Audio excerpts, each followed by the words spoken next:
آپ نے کسی سیاسی لیڈر کے پیچھے چل کے لوگوں کی عزتوں کو تار تار کیا،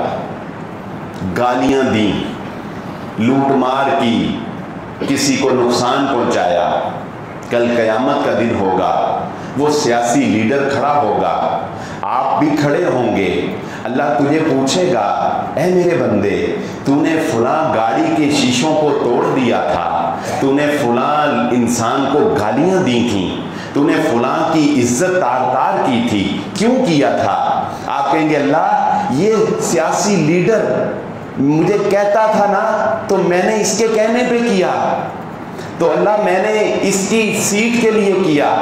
میں نے اس کے دفاع میں کیا۔ اللہ تعالیٰ اس سیاسی لیڈر، یہ میں آیت کا نقشہ صرف آپ کو کھینچ کے بتا رہا ہوں، اللہ تعالیٰ اس سیاسی لیڈر سے پوچھیں گے ہاں بھائی اس نے تیرے پیچھے لگ کے یہ سارا کچھ کیا؟ وہ سیاسی لیڈر کہے گا میری توبہ یا اللہ میں تو اس کو پہچانتا بھی نہیں ہوں، میں نے تو نہیں اس کو، میں نہ مانا، میں نے نہیں اس کو کہا تھا